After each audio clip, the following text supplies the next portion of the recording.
Vamos lá, então seja muito bem-vindo, seja muito bem-vinda a mais um podcast, Identidade Digital.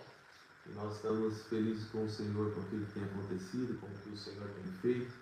E vamos avançar no assunto que nós iniciamos, inauguramos na semana passada, sobre as festas bíblicas. Para isso, é óbvio que nós temos um especialista, uma pessoa que nos ajuda muito, na verdade, o Senhor nos apresentou e passamos a ter essa comunhão, passamos a ter essa aliança em amor e estou muito feliz com a presença do nosso grande amigo aqui, Wagner, mais uma vez. E olha lá, viu? Tá indo bem, graças a Deus. Então nós vamos começar falando sobre festas bíblicas, só gostaria de fazer uma oração. Pai Celestial, nós te agradecemos, Senhor, porque o Senhor é bom, tua bondade é para sempre, as tuas misericórdias se renovaram mais uma vez sobre nós. Obrigado, Senhor, porque o Senhor tem nos sustentado, tem nos guardado, e mais do que isso, o Senhor tem nos dado palavras, direções, o Senhor tem, de fato, se relacionado conosco, segundo nossa disposição em nos relacionarmos com o Senhor. Nessa noite, nessa hora, eu peço a bênção do Senhor para esse podcast, que nós possamos, ó Deus, ser inspirados pelo Teu Espírito Santo para que tudo que nós falarmos aqui, Pai, alcance o coração, Pai, o espírito das pessoas que estão nos assistindo ao vivo, mas também que irão assistir depois, Pai, a gravação desse podcast. A todos que nos ouvem também pelo Spotify, que sejam alcançados pela Tua graça. Essa é a nossa oração, agradecidos ao Senhor, em nome de Jesus. Amém e amém. Muito bem, Ed. Semana passada nós falamos sobre o Yom Teruah, discorremos um pouco sobre esse assunto tão importante, eu acredito que tão pontual, né? Porque a igreja se perdeu um pouquinho nessa questão das marcações de tempo do Senhor em relação às festas bíblicas.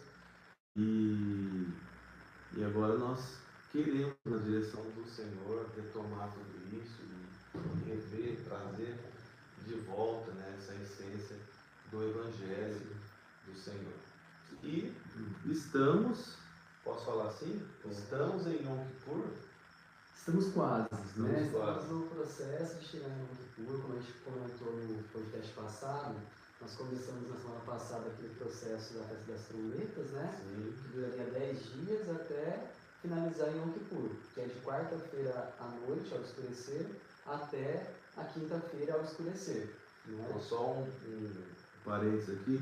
Você que não assistiu o episódio anterior sobre as festas bíblicas, falamos sobre Yom Teruah, falamos sobre as trombetas, a festa das trombetas, né? Foi assim algo maravilhoso realmente, o Ed explicando a questão do shofar, de todos os toques do shofar, finalizamos com o toque do shofar e ouvindo, né, o toque do shofar. Então, ouça, você que está no Spotify, assista você que está no YouTube, o episódio anterior está no canal da Identidade Church. E hoje nós damos sequência, porque a festa que vem após, né, o Yom Teruah, a festa das trombetas, é Yom Kippur, festa do perdão. Quando a gente fala de Yom Kippur, significa o dia da expiação. Então, muitos cristãos, quando você falou das festas, têm um certo receio com as festas, porque eles entendem que, uma vez que Jesus já veio, já morreu por nós na cruz, já expiou nossos pecados, essas festas têm que ficar para trás. Muitas vezes eles entendem que os judeus que não creem em Jesus, que estão lá em Israel, para eles até poderia ser razoável pensar em celebrar essa festa. Mas no nosso caso, enquanto cristãos, ela seria dispensável. Porém, é uma interpretação parcial do que realmente a festa apresenta para nós diante das Escrituras. Como nós vimos no estudo passado, a gente começou a estudar Yom Teruah, a festa das trombetas, e a gente viu quanta relação que ela possui com a vida de Jesus. E Yom Kippur não está diferente disso. Ela inicia Yom Teruah mostrando que o Senhor tocará a trombeta ao longo de 10 dias. Nós vimos que são 7 trombetas tocadas ao longo de 10 dias. Tem relação com Mateus 24, Tessalonicenses, o arrebatamento, que tanto é falado na igreja, né? A gente vai finalizar lá em Apocalipse, uma relação muito bonita, muito direta, é muito interessante.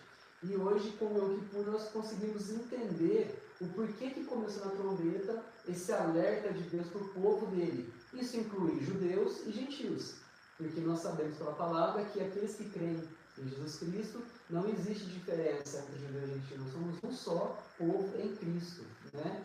Então, baseado nisso, quando eu olho para a festa de Yom Kippur, eu entendo que o Senhor, sim, expiou os nossos pecados através do seu sangue, né, naquela cruz, naquele madeiro. Ele pagou o preço do pecado por nós, sem dúvida alguma. Mas não para nisso. Quando eu analiso só dessa forma, eu estou esquecendo do contexto profético que se avança para a vinda de Jesus. Nós explicamos bastante sobre a questão do juízo de Deus na outra festa. Que a trombeta ligada à vinda de Jesus e um juízo divino na terra. Talvez essa parte não é muito interessante, né, para a maioria dos cristãos. A gente às vezes não quer ouvir, às vezes, certas dificuldades que possam surgir. Né? A gente entende que a igreja muitas vezes precisa receber livramento o tempo todo. Então, falar de juízo divino é o que assusta. Mas assusta aqueles que estão distantes de Deus, distantes do Senhor. Né? Assim como as leis, né? As leis, elas são para aqueles que infringem as leis. Exato. Para aqueles que ultrapassam os limites das leis. Exatamente. Para aqueles que não fazem isso, para aqueles que são obedientes, para aqueles que realmente entendem o que é andar corretamente, as leis são proteção. Né? Então, acho que é mais ou menos dessa sentido. Exato. A gente chegou a estudar uma vez aqui, que é um belo exemplo sobre a lei de trânsito, por exemplo. Né? A lei de trânsito que nós temos, a lei seca, né? Vamos colocar a lei seca como referência aí, ela é opressiva ou uma lei pesada para quem? Para quem é sóbrio, para quem não tem problema com álcool, para quem é responsável, ou para aquele que é irresponsável, que bebe, que não está nem aí para a sua própria vida, nem para a vida de ninguém. É lógico que ela vai oprimir aquele que é inconsequente, né? Então, a lei de Deus é a mesma coisa. A lei de Deus é uma proteção, como você falou, uma cerca que nos dá a condição de entender o que é bom e o que é ruim para nós. E o que afeta toda a sociedade de uma forma geral. E muitas vezes o nosso relacionamento direto com Deus. Muitas vezes não, todas as vezes, né, de alguma maneira. E é interessante que as leis, elas não são somente para nos proteger, como eu falei, ou então para punir aqueles que são irresponsáveis. Uma vez que eu obedeço às leis, ela me traz muito mais benefícios no reino do Espírito do que simplesmente me proteger, ou as leis estão aí, vamos cumprir, vamos obedecer. Uma obrigação. Exatamente. Não, eu preciso ter prazer nas leis do Senhor para que eu possa viver esse processo de purificação, esse processo de santificação, de crescimento, de maturidade, como a gente ouviu ontem, né? Aquele culto, o pastor Emanuel falando, enfatizando. Né? Exatamente. Então, a gente precisa amar as leis do Senhor. Né? Não sei se a gente está saindo um pouquinho. Não, mas tem tudo a ver, porque a gente vai comentar algo nesse sentido, se você me permitir em relação ao tempo. Mas nada por acaso, né, Lô? A gente se deixa conduzir muito pela ação do Espírito Santo. Eu trouxe um script aqui, porque o Senhor nos dando instruções, mensagens, para a gente poder trazer para as pessoas, para elas compreenderem de uma forma mais didática. Um assunto que é complexo, que é extenso, é difícil trazer de forma reduzida, né? Resumida. Mas quando a gente pensa que vai falar alguma coisa, o Senhor coloca outra coisa no meu coração, coloca outra coisa no seu coração. Inclusive, a hora que você falou, não tem essa separação entre judeus e gentios. Isso já deu, eu acredito que já deu um pouquinho de ponto de interrogação aí das pessoas. E acredito que hoje a gente não consiga entrar nesse tema, mas pode ser um tema para uma próxima ocasião, né? Porque é um assunto, acredito que seja um assunto bem extenso. Sim, e a gente pode discorrer sobre isso. Com certeza. Por que isso é importante? Pedir direção do Senhor para poder explicar isso de forma breve e objetiva. Quando nós olhamos para as leis de Deus, nós olhamos para elas e vemos o que? Deus se comunicando com o povo de Israel. Então, na nossa mente, enquanto nós que vivemos no Ocidente 2000 anos depois, nós entendemos que nós somos a igreja gentílica, né? E como Deus falou certas coisas para aquele lá há 3.000 anos atrás, no tempo de Moisés, aquilo ficou restrito a eles.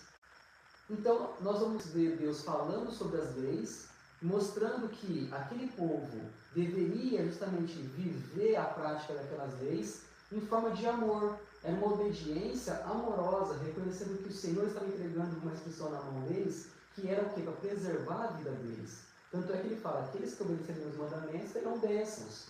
Aqueles que não obedecerem alcançarão maldição. Nós vamos ver um pouco disso hoje. Então, a gente olha para aquilo e fala, não, esse povo mereceu sofrer ou merece sofrer até hoje, porque eles receberam todas as maldições de Deus, porque eles desobedeceram as leis. Mas nós, gentios, hoje, enquanto nós cremos em Jesus, somos a igreja, nós não temos nada a ver com essas leis mais, porque nós estamos na graça. Então, houve uma certa divisão entre o que é lei e graça, como se um fosse adversário do outro. É como se a graça fosse para a igreja gentílica de 3.000 anos depois, e a lei ela ficou restritiva ao povo de Israel, que não crê, que está preso ainda àquele peso da lei lá do passado. Só que nós, é curioso isso porque Deus promete muitas vezes para aquele povo se houvesse obediência amorosa, consciente, racional da lei, das suas instruções. E nós, enquanto igreja, nós queremos as mesmas bênçãos, ou ocupar essa posição hoje, nós não queremos olhar para aquilo que Deus colocou como critério. E aí vem a grande confusão que nós vamos ver hoje também. A relação da fé com a lei. A impressão que dá, às vezes, de uma má compreensão do que está escrito em Gálatas pelo apóstolo Paulo, dá uma impressão que a lei ela é inimiga da fé em Cristo. Então, se eu creio em Jesus sendo cristão, eu não posso sequer olhar para a lei, porque parece que eu estou rejeitando o sacrifício de Jesus. Né? Enquanto aquele que olha, de repente, tenta viver essa lei baseada na fé em Cristo, talvez ele esteja mais completo e muito mais consciente do que realmente é a vontade de Deus do que um cristão que de uma forma parcial. Isso é um grande risco. Até porque as leis apontam para Cristo. Né? Exato. Então não tem como a gente fugir. A questão do dispensacionalismo, estou bem cansado. Né? Ontem celebramos muito aqui seu aniversário. Essa questão aí que você falou, sim, ela é uma questão que faz muita divisão, né? Essa questão do Novo do Velho Testamento, enfim, de marcar os tempos. E isso leva muitas pessoas a acharem que a graça ela surgiu quando Jesus nasceu da Virgem Maria. Né? A graça ela só vem a partir do Novo Testamento. E a graça, na verdade, ela se manifesta no Éden, ela se manifesta no Gênesis. A gente vai estudando isso, né? Vem estudando isso. Então, é maravilhoso quando a gente tem essa descoberta. Quando eu falo a gente, eu falo a todos de um modo geral, porque muitos entendem, mas muitos ainda estão nessa questão de dividir, não é? Tem muitos, inclusive, que abandonaram o Antigo Testamento, a Antiga Aliança, né? Não sei como seria a melhor forma de chamar, abandonaram os livros que vêm antes de Mateus. Sim. E adotaram só o Novo Testamento, porque afinal de contas nós vivemos a era da graça. E não é bem assim, né? Não é isso que nós vemos nas Escrituras. Tudo que você está falando sobre isso parece que será o assunto que você está falando, e eu estou fazendo aqui, muitas coisas que nós vamos estudar hoje está totalmente relacionado a isso. Então, assim, como que funciona o processo de Deus no princípio? Deus ele trouxe várias instruções para o povo de Israel, como uma forma de proteção, uma forma de amor mesmo, de demonstrar o seu amor. E aí, quando o povo não cumpria com esses mandamentos, essas instruções e orientações, o povo inevitavelmente sofria as consequências. Mas não porque Deus queria punir, porque ela se desviava, o povo se desviava daquele caminho de Deus, que representa o caráter de Deus. Então, naturalmente, eles entravam em maldição. E o que Deus fez, então, a partir desse momento? Quando viu que o povo entrou em maldição, desde Adão, desde Caim, como nós vamos estudando, né? Nós vamos avançar nesse sentido. O que Deus fez? Ele estabeleceu regras ou leis sacerdotais para que aquela culpa que recaía no povo, baseado na desobediência das instruções de Deus, ou das leis, ou os mandamentos, podemos chamar de qualquer forma, porque na verdade esse nome original é Torá, que significa orientação, instrução, ensino, é um cuidado de Deus, né? Quando eles desobedeciam e caíam em maldição e se complicavam, né, naturais daquele desvio, Deus achou uma forma de trazer o quê? purificação daqueles pecados, daquela culpa. Uma expiação. Então, Deus criou um formato de leis, onde ele mostrava o que indicava o pecado e também, ao mesmo tempo, mostrava leis que iria trazer solução para aquele pecado. Ou seja, a lei é uma proteção contra a morte. Mas ainda que você peque, que transgrida a lei, como João diz na Bíblia, João 3,4, que o pecado é a transgressão da lei, então se eu estou pecando porque eu estou transgredindo a lei, eu deveria o quê? Receber a morte como retribuição, como Paulo nos ensina no capítulo 5 de Romanos. Só que Deus é um Deus amoroso, misericordioso, compassivo. O que ele faz? Ele cria leis, um sistema de leis, que vai o quê? Trazer um antídoto, uma solução para que nós não morramos imediatamente ao descumprir as suas instruções. Porque o destino nosso natural e justo da parte de Deus era nos condenar à morte naquele instante. Então, isso que as pessoas às vezes não entendem, que Deus cria grupos de leis, onde cada lei vai servir para uma coisa. As leis centrais, ou as leis morais, que nós dizemos, elas representam o caráter de Deus e traz para o ser humano uma noção de como que Deus é santo. E aí, baseado nessa santidade de Deus, nós tentamos aproximar de uma vida prática através daquelas leis, instruções, para que nós andemos num relacionamento puro com Deus. Mas ao nos desviarmos dessas leis, ou mandamentos, ou instruções, nós caímos em maldição. E aí Deus traz o quê? Uma solução. Leis como forma de solução. Nós vamos entrar em Yom Kippur a partir de agora para a gente entender. Então, toda vez que o ser humano pecava, vamos dizer, a nação de Israel de imediato pecava, porque as leis foram dadas para eles imediatamente, primeiramente, Deus determinou o quê? Que através dos levitas, dos sacerdotes, do sumo sacerdote, que era Arão, o primeiro, né, o irmão de Moisés, deveria ser sacrificado animais, cordeiros, animais, novilhos, para que o sangue daqueles animais pudesse expiar, ou seja, trazer uma redenção, uma purificação dos pecados, que era a transgressão daquelas leis. Então Deus não matava. Ele, na verdade, ele matava. Quem? O animal. O animal puro, perfeito, que não tinha culpa de nada, assumia a culpa no lugar do homem pecador. E esse processo era contínuo. Todos os dias, diariamente, lá no Mexicano, que é no tabernáculo, que estava no deserto, o ser humano, vamos dizer, ser humano, a nação de Israel, transgredia a lei de Deus, que eles já tinham expostos, né, aquelas leis, eles sabiam que era pecado. E o que eles tinham que fazer? Cumprir com a outra lei, que era a lei que trazia a solução. Olha, eu preciso pegar o animal de tanta idade, perfeito, né, 1 ano de idade, perfeito, levar até o sacerdote falar, a pessoa confessar o pecado para o sacerdote falava aquele pecado no ouvido do animal, é como se o animal recebesse em si a culpa de ser humano pecador, do israelita pecador.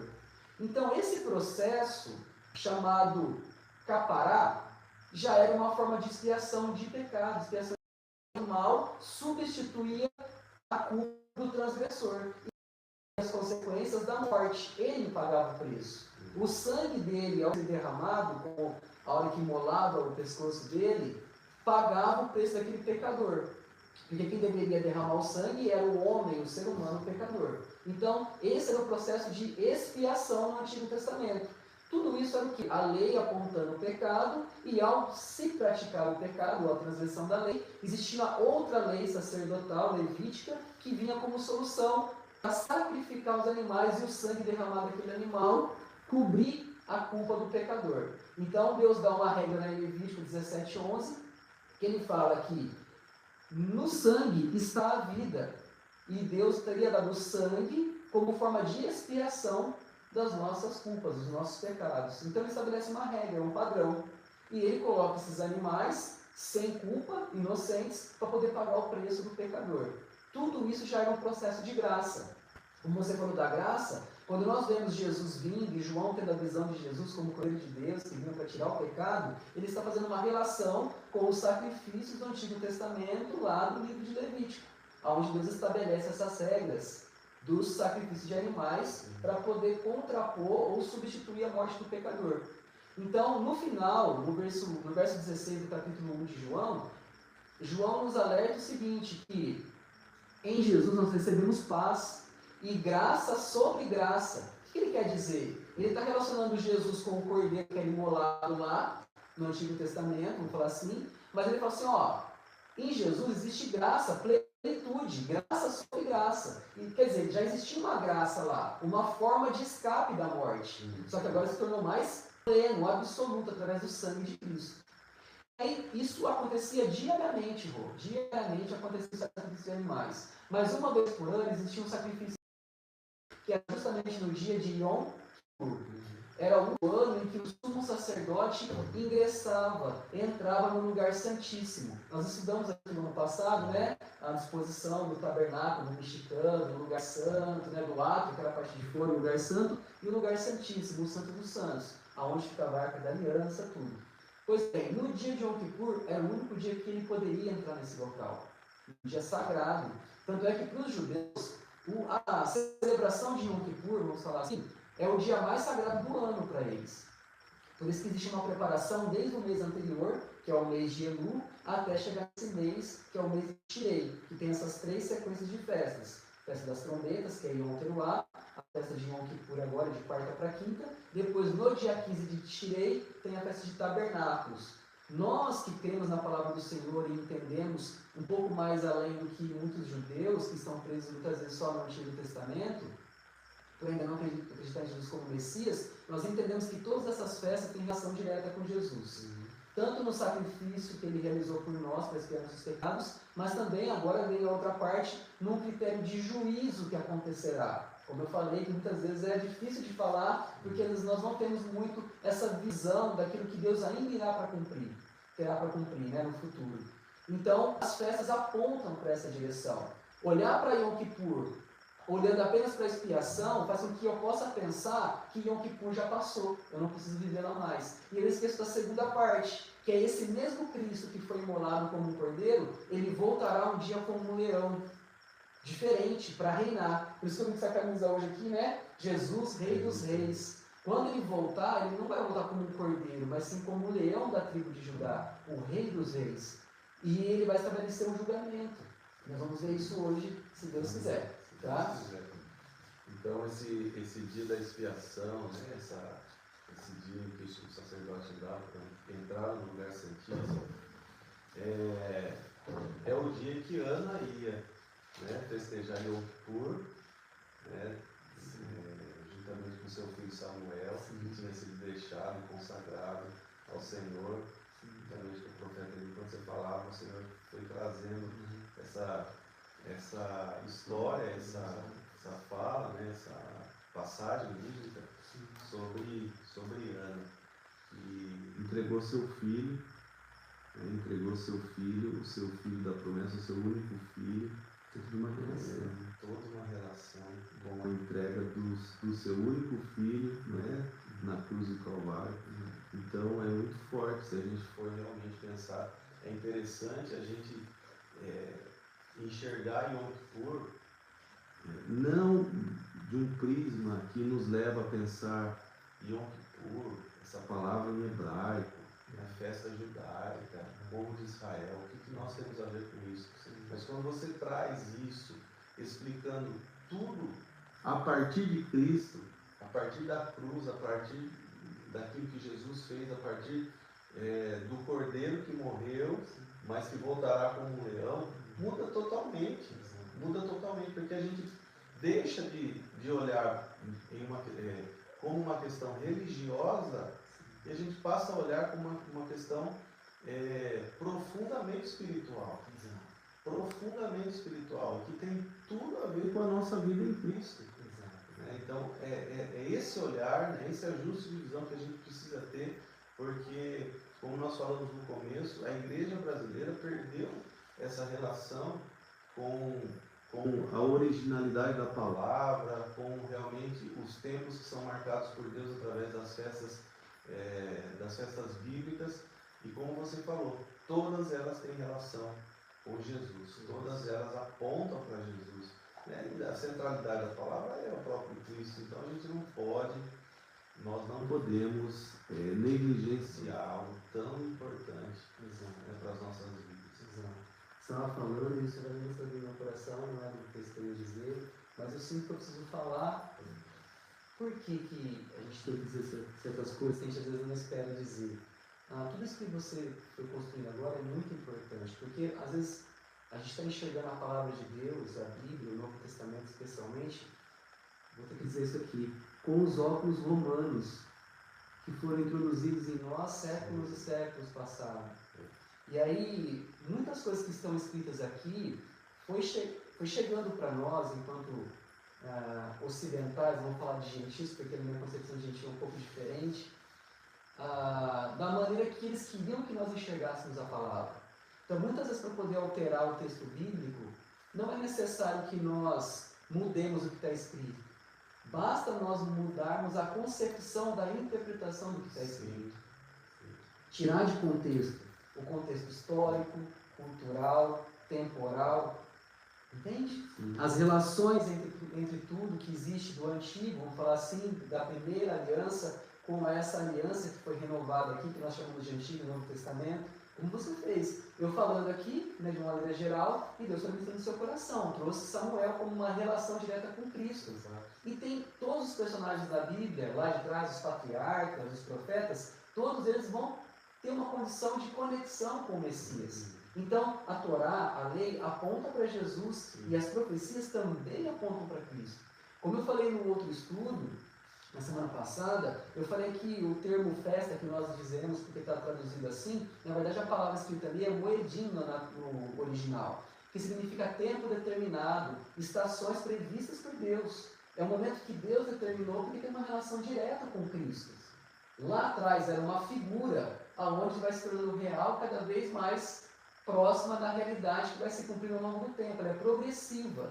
Né? Então nós vemos as outras festas do primeiro semestre, que eu falei das festas de primavera, agora nós estamos nas festas de outono. As festas da primavera nós estudamos aqui na igreja toda uma relação com Jesus, da vinda dele encarnada, enquanto ele esteve conosco aqui. Essas festas de outono, começando por Yom Teruah, das trombetas, Yom Kippur e Tabernáculos, que é Sukkot, tem a ver com a segunda manifestação dele. A vinda gloriosa para reinar. Por isso que é importante. E aí eu preciso dizer um texto que foi enxergado muitas vezes até hoje, com os olhos de Roma. Você me permite? Claro. Colossenses, capítulo 2. Muitos vão dizer que nós não temos que observar nada dessas coisas, porque isso não serviria para a igreja mais. Capítulo 2. Vou começar a partir do verso 12. Verso 13, para a gente avançar. Quando vocês estavam mortos em pecados e na incircuncisão da sua carne, olha só, um detalhe importante aqui, deixa eu dar uma pausa que o senhor me alertou. O que é a carta aos Colossenses? As pessoas falam, é uma carta que Paulo escreveu lá para uma cidade chamada Colosso, né? Todo mundo já entende. Só que a primeira coisa a gente tem que entender, Colossenses era uma comunidade formada por gentios. Era como se fossem pessoas que viviam suas práticas pagãs no dia a dia, totalmente alheios ao Deus único, ao Deus de Israel, aos patriarcas Abraão, Isaac, né, Jacó, pessoas que não tinham a mínima ideia de um Messias que viria, Jesus Cristo.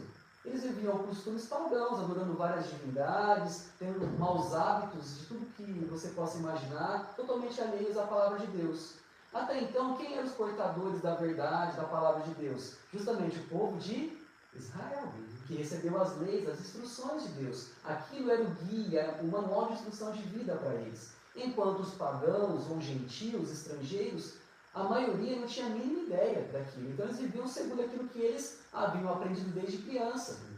Quando eu estou falando isso, eu estou fazendo muitas vezes relação com nós mesmos. 2000 anos depois, em vários costumes e tradições religiosas, práticas pagãs, que nós possuímos e achamos que está tudo certo, porque foi assim que a gente aprendeu e a nossa fé está depositada naquilo, como se fosse a coisa correta para se viver. A mesma coisa naquele tempo, já existia.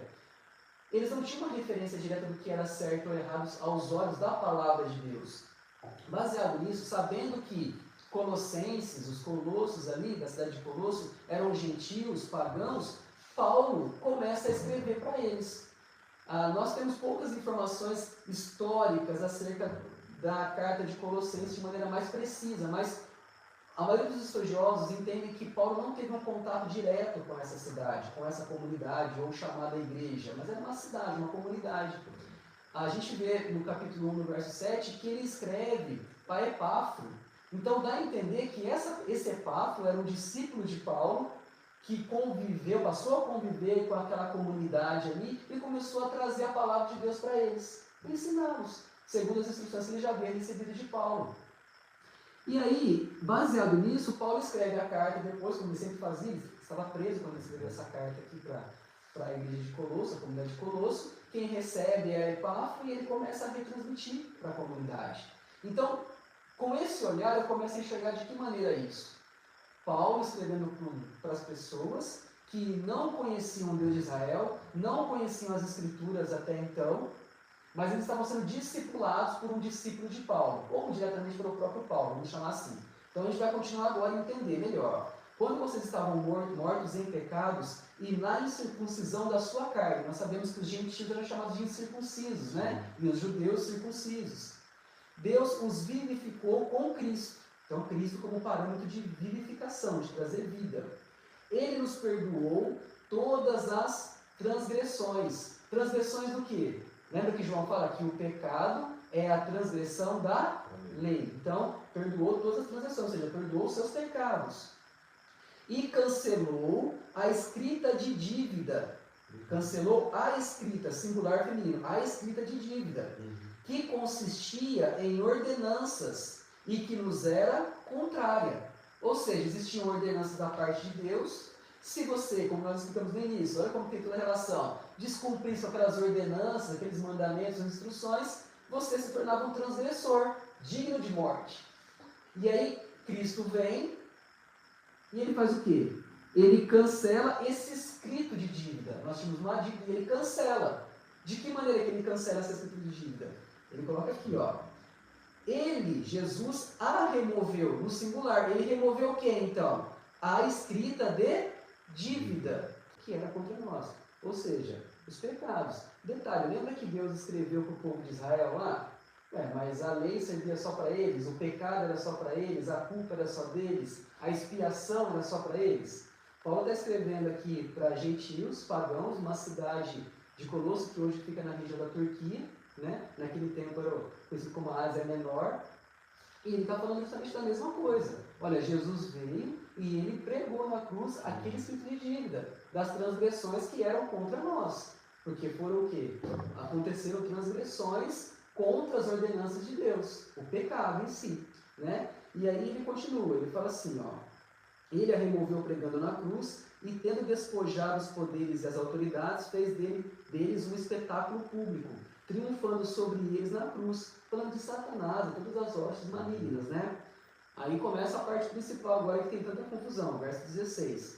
Portanto, não permitam que ninguém os julgue pelo que vocês comem ou bebem, eu vou chegar lá, ou com relação a alguma festividade, ou a celebração das luas novas, ou dos dias de sábado. Essas coisas são sombras do que haveria de vir, futuro. Essas coisas são sombras do que haveria de vir. Olha a importância dos detalhes, ó. A realidade, porém, encontra-se em Cristo. Vamos meditar nesse texto aqui. Olha a importância dele. Quando eu entendo o contexto histórico da cidade de Colosso, da igreja de Colosso, eu entendo que eram gentios que moravam ali, vivendo do paganismo, Paulo fala assim, olha, que ninguém julgue vocês pelo que vocês comem, pelas festas, né, pelos sábados, ou seja, a nossa compreensão é que Paulo está dizendo o seguinte, olha, eu estou alertando vocês para vocês não darem importância a essas coisas. Geralmente é assim que a gente pensa. Então, a visão que a igreja tem quase... Não, mas o texto está claro aqui. O texto está claro. Talvez tenham, sim, as pessoas que acabam interpretando com uma distorção, né, em relação a isso. Mas o texto está claro falando que, apontando, mas principalmente falando que ninguém vos julgue por aquilo que vocês fazem. Nem pelas festas, nem pelo... Aqui está assim, ó. Ninguém vos julgue pelo comer ou pelo beber ou por causa dos dias de festa ou da lua nova ou dos sábados. que são sombras das coisas futuras. Então, o que eu entendo é que provavelmente eles tinham uma prática já, e Paulo está falando para eles, ninguém vos julgue pelas práticas que vocês têm, que são práticas totalmente ligadas ao que vocês estão aprendendo. Talvez. Mas essa compreensão sua é perfeita. Você está tratando de uma maneira como se fosse uma coisa natural de se compreender, mas eu posso te afirmar que não é. Por isso que eu vim para esse texto. Sim. Como nós estamos falando de festas bíblicas, eu sei que tem outras situações assim que gera polêmica também em relação a alimento, ao sábado. Pensa bem, para analisar o que eu estou falando aqui. Sim. Nós sabemos que tem essa visão, não só com as festas. Por quê? Porque quando a gente lê esse texto, parece que Paulo está falando assim, olha, que ninguém julgue vocês por essas coisas, porque vocês, em tese, não precisariam cumprir nada disso. Né? Porque essas coisas é como se já tivesse passado, mas ele não, ele fala assim, olha, no tempo de hoje de vocês, Colossenses foi escrito por volta do ano 65 depois de Cristo. Né? Então, ele fala assim, no hoje de vocês, que é no ano 65 depois de Cristo, estas festas, essas coisas de alimento, do sábado em si, são, ou seja, no presente dele, são sombras, ou seja, um reflexo, a má compreensão do que é sombra. O que é uma sombra? A sombra é o reflexo, a projeção imediata daquilo que é o corpo real. Sim. A minha sombra não vai existir se o meu corpo físico não existir.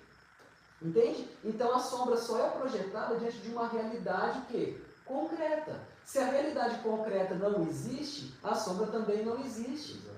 Ela não é exatamente a imagem concreta, mas ela é um reflexo imediato daquilo que de fato existe. Né? Então, ele está falando assim, olha, isso aí é sombra, um reflexo, uma projeção das coisas que haverão de vir. As coisas futuras. Isso são sombras, mas o corpo é de Cristo. É de Cristo. Ou seja, olha só, olha o que nós estamos estudando aqui, que não tinha projetado falar sobre isso aqui não. Jesus é o corpo, o cabeça, a imagem concreta da projeção. O que é a projeção de Cristo nesse contexto? As festas, o que comer, o que beber e a guarda dos sábados. Quando eu falo de guarda de sábados, como está no plural aqui, envolve as festas. Porque cada festa, se cair numa segunda ou numa quarta, é Shabat, é sábado, biblicamente falando. Então, que foi o que nós conversamos no outro estudo. Então isso é muito importante. Pô. Como a gente não consegue enxergar essa visão que você teve agora, quando fala gente, é gente de uma maneira geral, não geral, porque senão eu generalizo, mas muitos, vamos falar assim. A maioria das pessoas. E aí gera muita divisão. Falando de um contexto da igreja brasileira, é a maioria das pessoas. Vamos falar da igreja brasileira, né? A igreja ao redor do mundo. A maioria realmente das pessoas tem esse entendimento. E nós precisamos. Assim, tudo que é novo incomoda. Com certeza. É dolorido. Né? Tudo que é novo. Não estou falando de coisas, legal, ganhei uma coisa nova. Não. Estamos falando de mudança. Sim. Estamos falando de uma nova visão, estamos falando de um novo olhar. Sim. Então, para a gente quebrar alguns paradigmas que muitos, como você falou, foram informações que nós recebemos. Sim. E fomos influenciados pelo Império Romano mesmo, né? pela Igreja Romana. Inclusive Cristo sendo desenhado como um homem branquinho, de olhos claros, né? E não é uma característica judaica, porque Jesus era judeu. Então são muitas influências realmente romanas que nós recebemos e que nós não nos atentamos e não nos damos o trabalho ou o direito de desconstruir, para viver realmente à luz das Escrituras. Falar sobre essas coisas é muito difícil, eu sei disso, né? Gera polêmica, mas a gente é chamado a trazer a palavra do Senhor dentro de um contexto mais original possível, ainda que doa para mim, primeiramente a mim e depois para os outros que vão ouvir, mas essa dor, ela é prazerosa ao final, como de dores de parto que Jesus mencionou lá, né? Então, assim, é o que você falou, não faz sentido eles sendo gentios já praticarem essas coisas anteriormente, pelo contrário, eles viviam totalmente vivendo coisas alheias à palavra de Deus, porque tudo que foi mencionado aqui, festas, shabat, todas essas coisas estavam descritas na lei. Então esse povo pagão não vivia essas coisas. certo? Quando eles começaram a ser discipulados por Paulo, por Epáfras, igual eu falei, com certeza, o que eles tinham para trazer para esse povo? Cristo, sim, mas junto com Cristo, o quê? As sombras que acompanhavam Cristo, ou seja, a descrição dos mandamentos de Deus que apontavam para Jesus, não anulavam Jesus ou Jesus os anulava. Era um reflexo, porque ele fala, ó, isso é uma projeção, sombra das coisas que virão. Se Jesus já tinha morrido e ressuscitado aqui, ele deveria colocar no passado, então. E essas coisas são coisas, essas sombras são coisas do passado, as coisas que já vieram. Então, vocês não precisam se preocupar. Mas como eles estavam aprendendo sobre Cristo, sobre Deus, sobre os mandamentos de Deus, com certeza que era referência para as transgressões, eles tinham que saber que aquilo ali era algo bom, santo, que eles deveriam continuar praticando, mesmo que viessem os julgamentos. Imagine, eles estão lá numa cidade, numa comunidade gentílica, envolvidos com pessoas gentílicas, pagãs. Imagine eles guardando os sábados, as festas, comendo certas coisas que eram devidas, segundo a palavra de Deus, e os outros gentios vendo isso. Poxa, vocês são doidos, vocês estão fazendo, vocês estão mudando, fazendo outras coisas. Vocês não têm nada a ver com os judeus. Vocês não são circuncidados, vocês não são do povo de Israel, vocês são os gentios. Agora, olha o que eu estou falando aqui. Não parece uma fala que se reverbera, que se projeta nos dias de hoje? Entende? Então, eles eram julgados, pensa bem, por esse povo pagão, gentil, que convivia com eles na mesma cidade, e também por, com certeza, muitos judeus que começaram a ver eles praticando essas coisas. Opa, peraí, se vocês não são... Os judeus pensavam assim, se vocês não são circuncidados, vocês não são da nação de Israel. As promessas de Deus não foram destinadas a vocês. Existiam muitas leis rabínicas, não da Torá, da lei de Deus, que eram contra os gentios, achando que eles eram indignos da salvação, da purificação da parte de Deus, porque eles não eram povo de Israel. Isso existia, como existe até hoje, muitos judeus ortodoxos. Então, eles eram julgados por gentios, que não entendiam a prática deles baseada na lei de Deus, porque eles não eram judeus, e os judeus os julgavam também, porque eles não tinham se circuncidado, logo não faziam parte da nação do povo de Israel, ou do povo de Deus. Eram julgados dos dois lados. E Paulo está trazendo o quê? Um alento para eles. Fiquem firmes, porque isso é uma projeção de um corpo maior, que é Cristo. E as coisas vão se refletir lá na frente. Isso é um reflexo das coisas lá que vão acontecer futuramente. E por isso que estamos aqui falando de festa bíblica, apontando para esse texto. Entende? Se a gente continuar lendo esse texto mais abaixo, a gente vai ver que Paulo começa a trazer uma abordagem de coisas para não tocar, não manusear, porque ele fala assim, isso são rudimentos, coisas de homens, doutrinas de homens. Ou seja, isso que nós lemos sábado, festa, domingo, essas coisas, são coisas de homens? Não, fazia parte, faz parte dos mandamentos de Deus, que aponta para Jesus. Certo? Então, Paulo não estava falando de um costume que eles estavam tendo, que era simplesmente algo que ele estava descartando da lei de Deus. Pelo contrário, ele estava afirmando que aquilo era devido e tentando afastar ele de costumes ou doutrinas que eram criações humanas. Muito provavelmente, nesse tempo aqui, existiam muitas questões voltadas com o gnosticismo. Tem muita coisa de gnose aqui que não dá para explicar aqui agora, né? Então, aquela comunidade vivia muito no paganismo e no gnosticismo. Então, Paulo está falando sobre essas coisas, o culto a anjos, sabe? Coisas de não tocar, um monte de coisa que envolvia leis ou regras assépticas que os gnósticos trouxeram naquele tempo. Então, assim, passado isso, né, dando esse panorama geral, vamos falar agora, para adiantar o tempo, sobre o Yom Kippur. O Yom Kippur, ele é descrito lá no capítulo 23 de Levítico, do verso 26 até o 33. É logo na sequência da festa de trombetas, né, de Yom Teruah. E também ele é descrito no capítulo 16 de Levítico, com detalhes maiores. Diante da gente ter abordado todos esses assuntos aqui, que não foi por acaso, eu não vou ler esses textos, eu vou tentar falar de cabeça, resumido, mas eu creio que o Senhor vai nos guiar. Amém? Então, o que Deus fala lá? Ele fala que nesse tempo, no 10º dia de Tishrei, que é o mês que nós estamos vivendo no calendário bíblico judaico agora, que coincidiu com o nosso mês de setembro, né? Era para o povo de Israel afligir a sua alma. Ou seja, existia uma preparação já 10 dias antes, como nós explicamos no estudo passado, para a gente buscar o arrependimento, clamar pelo perdão de Deus, reconhecer nossas fraquezas, vigiar no que está acontecendo em nossa volta, que pode estar nos corrompendo, né? Que nós possamos estar vigilantes em relação aos pecados, que vem tanto nos as coisas do mundo, né? E aí, baseado nisso, a gente percebe que Deus está chamando o povo de Israel, e hoje chama o seu povo ao quê? A um momento profundo. Nós devemos nos arrepender todos os dias, nós sabemos disso. E Deus, Ele perdoa nossas culpas todos os dias pelo sangue de Cristo. Mas esse momento é um momento específico. Porque Deus determinou assim, não cabe a nós julgarmos, entendeu? A gente fica julgando Deus, né? Uma rebeldia sem fim. Então o que Deus fala? Olha, nesse dia, naquele tempo, Ele fala assim, olha, nesse dia, o sumo sacerdote vai entrar no lugar santíssimo, ele vai se purificar na bacia de bronze, nas águas primeiro, trocar a sua roupa, vai tirar aquela roupa toda chique que ele tinha, né? E colocar uma roupa de linho branco, ou seja, uma roupa simples, branco, que representa a pureza. É muito profundo isso com o Apocalipse, não sei se eu vou conseguir falar sobre isso hoje, mas também em tabernáculos.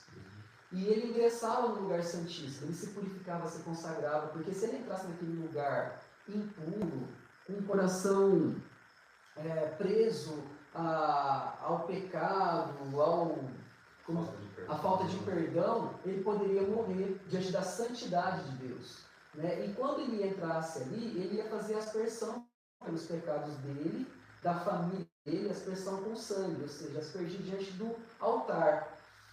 O altar, naquele momento, o que era? Era a Arca da Aliança. E a tampa que cobria a Arca da Aliança, chamada de propiciatório.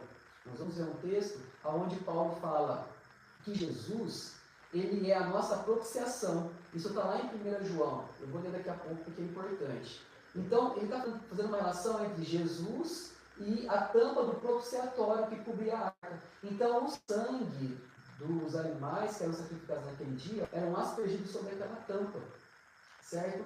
E naquele tempo era também aspergido o sangue para a culpa de toda a nação de Israel. Então era pelo pecado individual do sacerdote, da sua família e de todo o povo. E aí Deus separou, pediu para o sacerdote separar 2 bodes. Um que era chamado de bode expiatório, que era desse sangue que era aspergido ali na tampa da Arca da Aliança, propiciatório, e um outro que era o bode que era enviado ao deserto. Certo? Esse bode que era enviado ao deserto era chamado de bode Azazel. É como se Deus dissesse assim, um dos bodes vai expiar a culpa de vocês. E esse outro bode vai afastar desse ambiente sagrado toda a culpa. Ou seja, um representa a culpa, o outro representa o perdão pleno, total. E olha que interessante, historicamente falando, o Flávio José, que é antigo, lá no tempo de Paulo, ele escreve a respeito disso.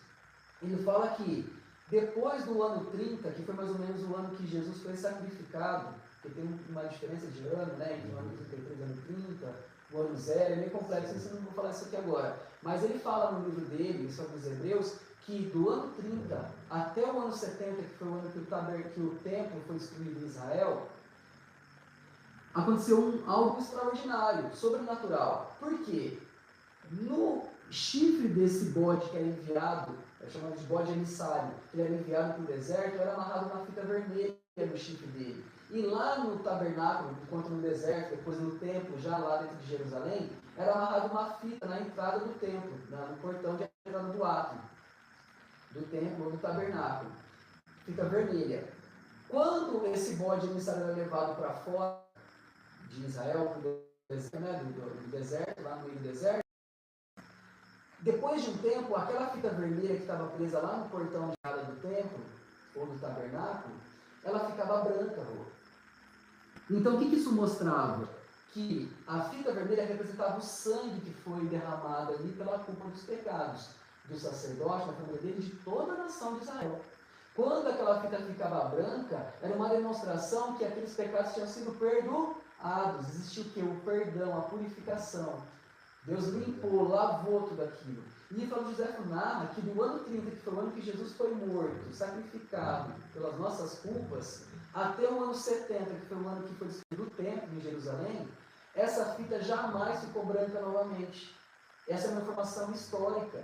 E quando a gente vai estudar os conceitos rabínicos, judaicos, o Talmud, por exemplo, o Talmud também afirma isso, que aconteceu esse evento, por esses 40 anos. Olha que interessante que é isso. Então, o que acontece? O que é o Talmud, pessoal? Nossa, o Talmud. O que acontece? A outra confusão, foi bom você me perguntou isso. Glória a Deus, glória a Deus.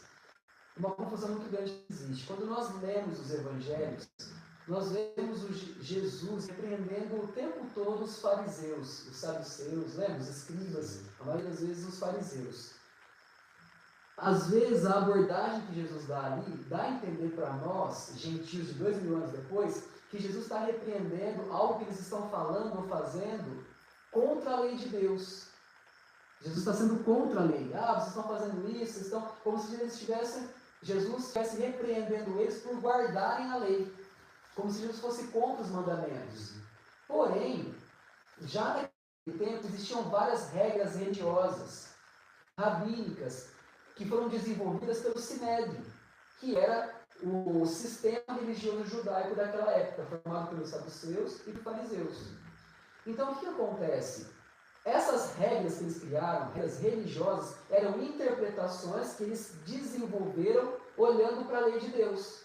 Mas essas interpretações, muitas vezes, se distanciavam da essência do mandamento. E essas regras religiosas se tornavam um peso para o próprio povo de Israel. Jesus vai chamar isso de tradições. Várias vezes ele vai falar assim, vocês guardam as tradições dos seus pais e rejeitam os mandamentos de Deus. Entendeu? Então ele não está pregando contra o mandamento do pai. Ele está pregando contra essas regras religiosas que se transformavam em leis. Leis rabínicas que as pessoas tinham que cumprir como se fosse uma obrigação praticamente igualitária à própria lei de Deus. Aí o peso de viver as coisas no sábado. Mas Jesus está falando contra o sábado. Não, ele está falando contra as regras religiosas do sábado. E nisso perdia a essência do próprio mandamento. Entendeu? Então ele começa a explicar várias vezes isso e repreender aquele povo. Então aí vamos chegar no Talmud. Muito do que foi construído naquela época, da tradição oral que falava, a tradição que ia passando de pai para filho, leis orais, chegou num período da história que os judeus, para não perder essas informações ou tradições orais, eles começaram a compilar, escrever aquilo. Isso é chamado de Mishnah. Mishnah. Essas mesmas tradições orais, depois, ou interpretações delas, dessas tradições, foram compiladas novamente em forma de um outro escrito chamado Guemará, que foi escrito em aramaico. Então, a Mishnah em hebraico e a Guemará em aramaico. Então, a Mishnah são escritos baseados na tradição oral, ou seja, nessas regras religiosas desde o tempo de Jesus e até antes dele. A junção da Mishnah com a Guemará forma o Talmud. Essas interpretações rabínicas, elas formam um livro chamado Talmud, que foi compilado, constituído por volta do ano 500 depois de Cristo. Demorou mais ou menos uns 100 anos para compilar ele todo. Mas basicamente é a junção desses conceitos tradicionais dos rabinos desde antes de Jesus. Entende? Então, muito do que o povo de Israel vive hoje, costumes, tradições que existem hoje, é reflexo desse Talmud, ou seja, dessas leis orais ou regras religiosas que já existiam até mesmo antes de Cristo e que muitas delas o próprio Cristo rebateu. Entende? Quando eu começo a entender a cultura judaica daquele tempo e eu começo a enxergar a cultura judaica de hoje, eu vejo que não mudou muita coisa. E nós, cristãos, temos o compromisso de conhecer a palavra de Deus e entender tudo isso. Por quê? Eu tenho que entender o que é bíblico, o que faz parte do mandamento de Deus, que é o que Jesus ensinou e viveu, do que aquilo que é o quê? Apenas uma tradição judaica rabínica, que distorceu o sentido principal e original dos próprios mandamentos. Se eu não entendo isso, eu começo a julgar Jesus, falando, tá vendo? Jesus foi contra a lei de Deus, sendo que ele falou ao contrário lá em Mateus 5,17. Né? A gente vê muita fala, né, de rabinos e de judeus ortodoxos em relação à tradição oral, né? Ou as leis orais. Então, muitos argumentos que eles dão para refutar Jesus, eles usam a tradição oral. Exato. Eles usam o Talmud mesmo. E nós, na verdade, nós nos baseamos 100% na Torá, né? Na Torá e depois na palavra de Deus em si. Sim. Então, é como se pegasse algo fora que, na verdade, Jesus repreendeu. Ele conviveu com muito disso e repreendeu muito disso. E eles falam até em relação ao apóstolo Paulo, né? Sim. Que Paulo foi totalmente contra tudo isso. Exato. Então é algo bem distorcido assim, né? É algo bem que trabalha contra o Evangelho de Jesus. Isso é muito importante que a gente está falando. Olha como que a gente parece sair do assunto, mas não saiu. É o Senhor que está guiando. Por que existe tanta divisão entre judeus e cristãos hoje em dia? Muito por conta disso. O Talmud, a base principal do Talmud, é um escrito de uma tradição oral baseada em Maimônides. Maimônides, ou Rambam, foi um grande rabino para os judeus do passado. O grande problema é que Maimônides, esse grande rabino, era totalmente contra Cristo. Então ele escreveu várias coisas contrárias a Jesus Cristo. Repreendendo, praticamente chamando Jesus como se fosse um inimigo, entendeu? Então o judeu, como ele estuda muito o Talmud, ele quase que analisa o Talmud equiparado à Torá. Infelizmente, o judeu que não crê em Jesus, tá? O judeu ortodoxo, vamos falar assim, ele acaba não entendendo, muitas vezes, quem é Jesus de fato.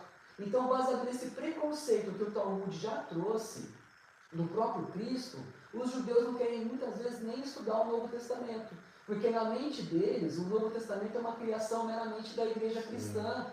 E que o Novo Testamento distorceu as leis de Deus e criou uma outra religião que é o que? Oposta ao judaísmo, né? E aí, para ajudar, olha, eu vou entrar num outro ponto histórico. Qual o outro problema que complementa isso? Lá atrás, a Igreja Católica, portadora da Bíblia, inicialmente, não existia nem ainda, vamos falar assim, o meio evangélico cristão, vamos falar assim, a Igreja Católica fez de fato muitas mudanças, olhando para a Bíblia, interpretando ela do jeito que eles queriam, e trouxe uma inimizade com o povo de Israel.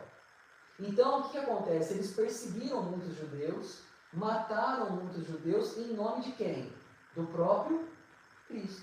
Se eu sou cristão, e eu uso Cristo, ou a palavra de Deus, como uma certa referência, para me dar o direito de perseguir e matar um outro povo, esse povo que está sendo vitimizado vai ter o quê? Contra. Vai se colocar contra. Então, assim, isso é uma coisa que ficou como herança. Então, hoje a gente vê descendentes de judeus, muitos não querem nem saber de falar de Jesus lá em Israel e ao redor do mundo. Por quê? Eles carregam marcas que os seus antepassados morreram na mão do cristianismo. Isso é um fato histórico, qualquer um pode pesquisar a respeito disso. Então, muito do que aconteceu até no Holocausto, é difícil eu falar sobre isso, mas eu preciso falar, porque eu estou indo nessa direção.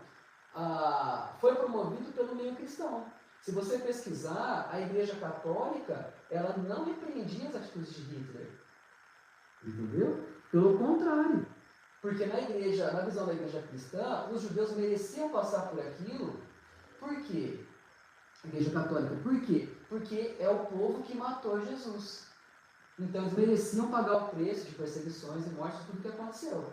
Era o preço que eles deveriam pagar no sofrimento por ter permitido a morte de Jesus, o judeu. Entendeu? Então os judeus ortodoxos, eles têm uma ojeriza tremenda com o cristianismo baseado nisso. E aí vem o apóstolo Paulo que você falou. Quando nós vamos estudar Paulo ele é extraordinário, mas ele é extremamente complexo também.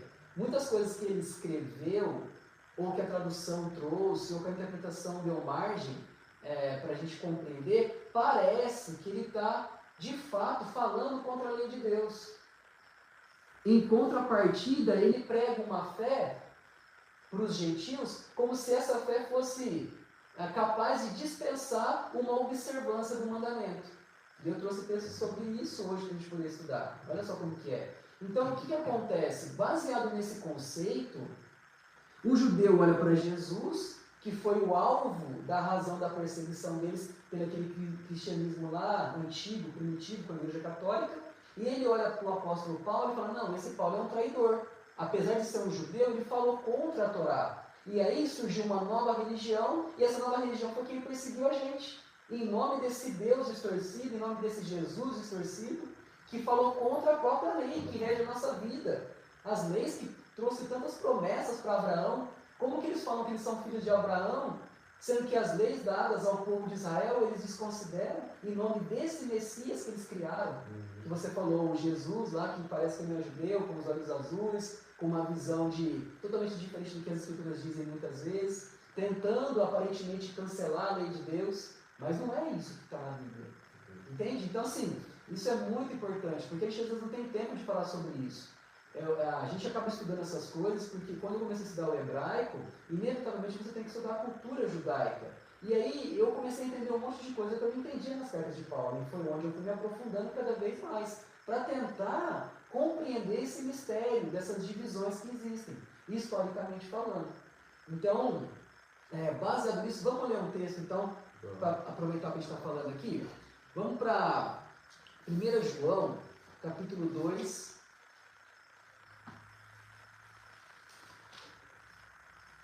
A partir do verso 1. João dizendo, 1 João capítulo 2, verso 1. Meus filhinhos, escrevo a vocês essas coisas para que vocês não pequem. Se, porém, alguém pecar, temos um intercessor junto ao Pai. O intercessor junto ao Pai, Jesus Cristo, o justo. Ele é a propiciação, pelos nossos pecados, e não somente pelos nossos, mas também pelos pecados de todo o mundo. Olha que forte.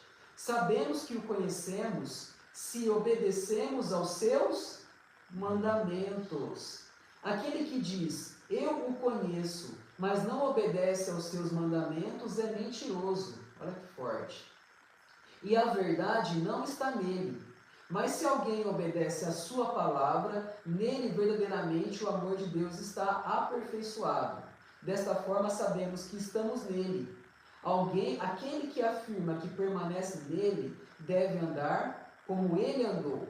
Amados, não escrevo a vocês um mandamento novo, mas um mandamento antigo, que vocês têm desde o princípio, a mensagem que ouviram.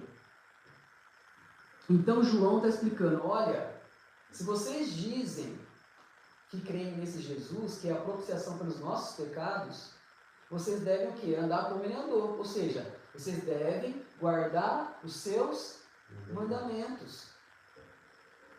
E ele falou assim, olha, esses mandamentos não é novo, mas é um mandamento antigo, que vocês têm desde o princípio, a mensagem que ouviram. O que João está dizendo aqui? Olha, tudo que eu estou dizendo para vocês, enquanto discípulos de Cristo, eu não estou trazendo uma novidade de mandamento. Jesus não criou outra coisa. Nós estamos falando da mesma coisa.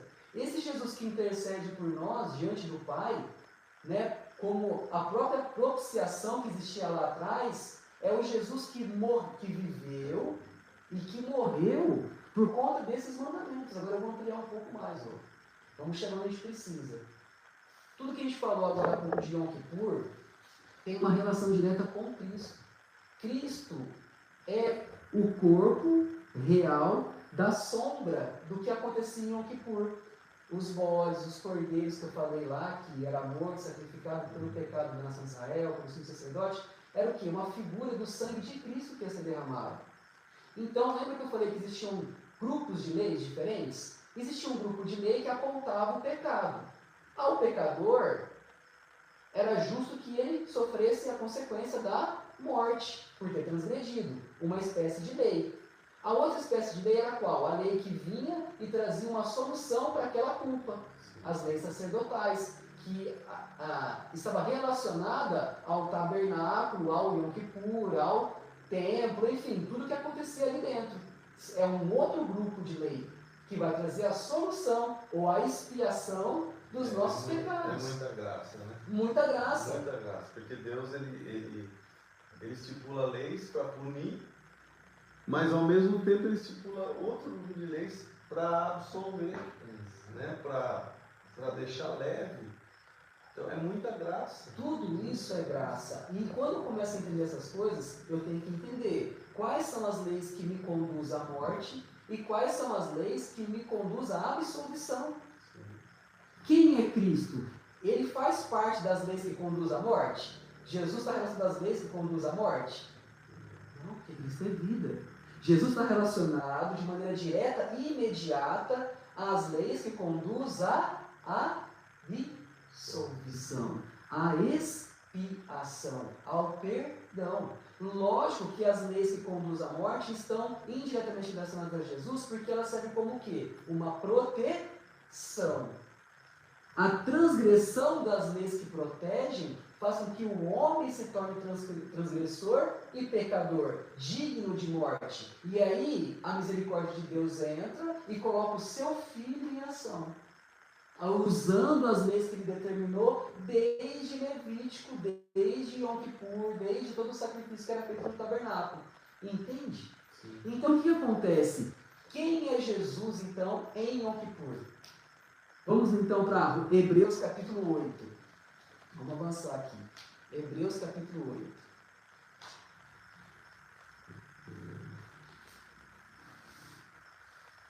A gente ficaria horas aqui, né? É gostoso, né? Mas, Hebreus capítulo 8. Vamos lá. A partir do verso 1. O mais importante do que estamos tratando é que temos um sumo sacerdote como esse. Lembrando que lá em cima, eu vou dar uma pausa aqui, pelo contexto. Lá em cima está falando do sumo sacerdote, que era Arão, que, né, o irmão de Moisés, que fazia o sacrifício no dia de Yom Kippur, né, diariamente oficiava lá no tabernáculo. Então ele começa aqui, ó, o mais importante do que estamos tratando é que temos um sumo sacerdote como esse, ou seja, como Arão, o qual se assentou à direita do trono da majestade nos céus. Ou seja, o autor de Hebreus, que muitos dizem que é Paulo, outros dizem que não, nós não temos como afirmar isso, está dizendo, olha, esse sumo sacerdote que parece com Arão, na verdade ele é superior. Por quê? Ele assentou à direita no trono da majestade nos céus. Olha só. E serve no santuário, no verdadeiro tabernáculo, que o Senhor erigiu, construiu, e não o homem. Ou seja, ele está tendo uma visão que existe um tabernáculo celestial. Todo sumo sacerdote é constituído para apresentar ofertas e sacrifícios. Por isso era necessário que também este tivesse algo a oferecer. Este quem? Esse outro sacerdote que sentou à direita. Se ele estivesse na terra, nem seria sumo sacerdote. Lembra? Por que não? Jesus ele não era da tribo de Levi, e sim da tribo de Judá. Visto que já existem aqueles que apresentam as ofertas prescritas pela lei. Olha lá. Ele serve num santuário que é cópia e sombra. Olha lá, a palavra só uma projeção de novo. Ó. É algo negativo isso aqui? Falar de sombra? Não, é um reflexo imediato. Né? E sombra daquele que está nos céus. Já que Moisés foi avisado quando estava para construir o tabernáculo. Deus falou para Moisés, tenha o cuidado de fazer tudo segundo o modelo que lhe foi mostrado no monte. Olha que lindo. Agora, porém, o ministério que Jesus recebeu é superior ao deles, assim como também a aliança da qual ele é mediador e superior à antiga, sendo baseada em promessas superiores. Pois, se aquela primeira aliança, que aliança ele está falando? Está falando lá do tempo do sumo sacerdote lá. Que aliança que é essa? Ó, vocês são meu povo, essas são minhas instruções, né? Se vocês obedecerem, vocês serão abençoados. Se vocês desobedecerem, virá maldição sobre vocês. Porém, eu firmo uma aliança maior com vocês, já foram lá atrás. Se isso acontecer, eu usarei de misericórdia se vocês se arrependerem. Eu trarei o que? Uma solução para o pecado de vocês. Aí ele institui os sacrifícios. Certo? Então ele continua aqui, ó. Pois se aquela primeira aliança fosse perfeita, não seria necessário procurar lugar para outra. Deus, porém, achou o povo em falta e disse. Pausa aqui, vamos estudar. Por que aquela aliança não era perfeita? Lembra que eu falei da palavra capará? O nome Kippur, que é a expiação, vem da palavra capará, do verbo caparar, que significa cobrir. Então, o sacrifício do dos animais que eram imolados lá no tabernáculo, como substituto do pecado do transgressor, da lei de Deus, aquele sangue, ele não era capaz de duas coisas: de purificar por completo aquele pecado. É como se ele encobrisse aquelas falhas. É como se tivesse uma mancha aqui e a gente jogasse um tapete por cima. Esse tapete era o quê? O sacrifício do animal que foi feito naquele tempo. Cobria o erro, certo? Mas já era uma forma de graça. Deus não conseguia enxergar, vamos falar assim, aquele pecado que estava abaixo daquela cobertura, capará. Uma outra coisa que aquele sacrifício não era capaz de fazer: mudar a natureza do povo de Israel. Eles viviam sistematicamente pecando, transgredindo a lei e levavam os animais lá automaticamente, uma coisa mecânica, sem arrependimento genuíno. E virou uma coisa que simplesmente não tinha efeito nenhum, praticamente. Mas ainda assim Deus recebia.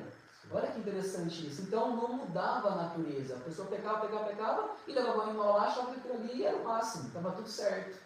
Então precisava de um quê? De um sacrifício superior, de uma aliança superior. E ele continua, porque o povo estava em falta, tá vendo? Deus, porém, achou o povo em falta, continua em falta, mesmo fazendo aquilo. Então, chegando os dias, declara o Senhor: quando farei uma nova aliança com a comunidade de Israel e com a comunidade de Judá. Ué, mas cadê a igreja aqui?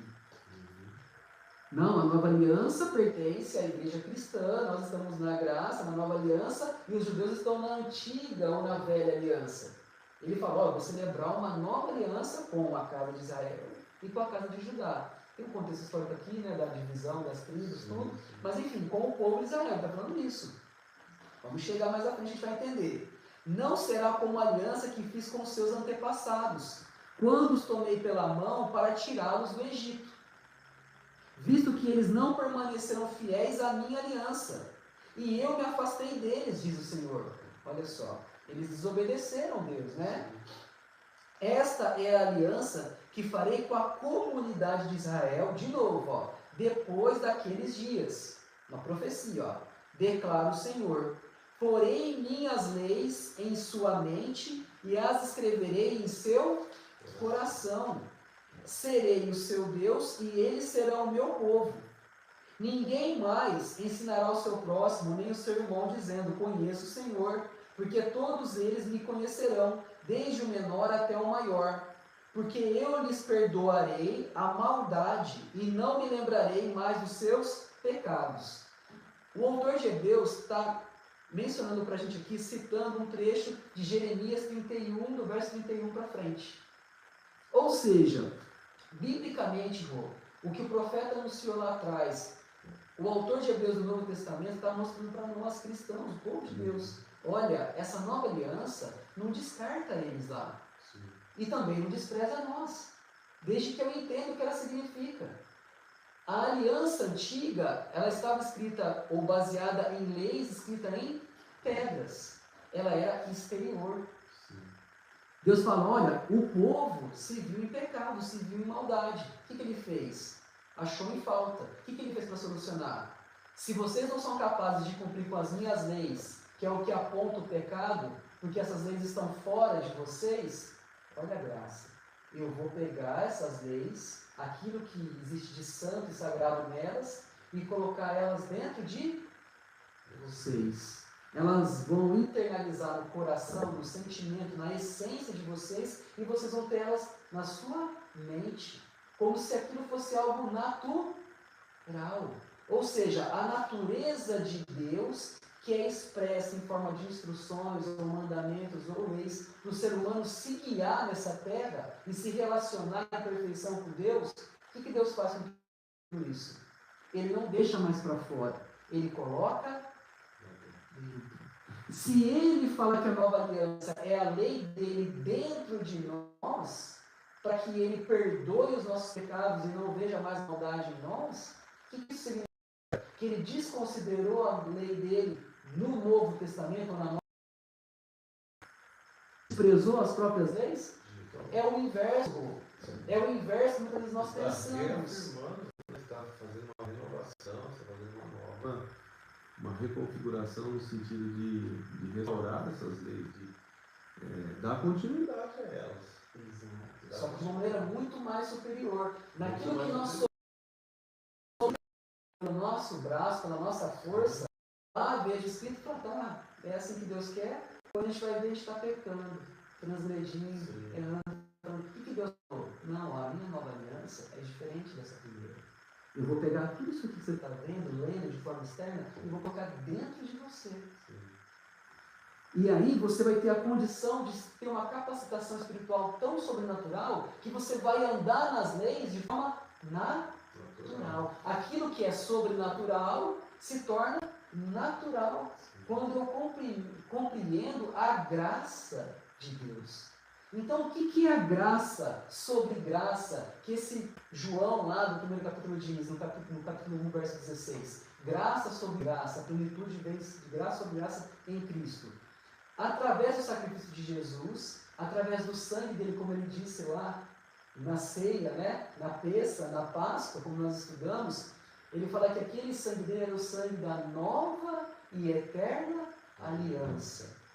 Muitas vezes alguns vão defender que o sangue de Cristo nos isentou da lei de Deus, porque nós estamos num tempo novo da graça, de uma nova aliança que é diferente ou até inimiga da antiga, né? Não, Deus está falando assim, essa nova aliança não é outra coisa a não ser a mesma coisa, porém aperfeiçoada.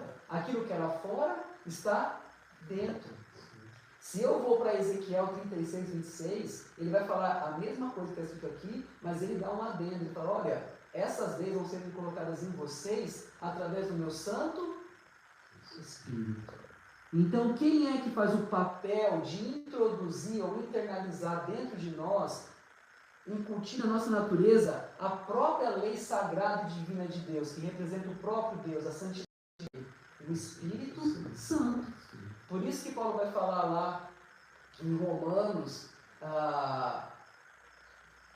ele vai dar um alerta para a gente em Romanos 7, 14, que ele fala que a lei Santo está falando, em tese, em outros lugares, contra a lei, contra os mandamentos. Não faria muito sentido.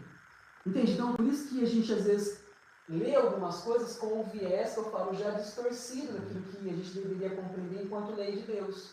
Quando eu entendo que a lei me mostra o pecado para que eu não caia em transgressão e me torne maldito e digno de morte, a graça é aquela que vem ao meu socorro para poder expiar o erro que eu já pratiquei porque eu fui fraco na fé. Então, a fé e a graça, elas caminham juntas. Tanto é assim que Paulo, agora eu vou entrar na história de Paulo, Paulo fala lá.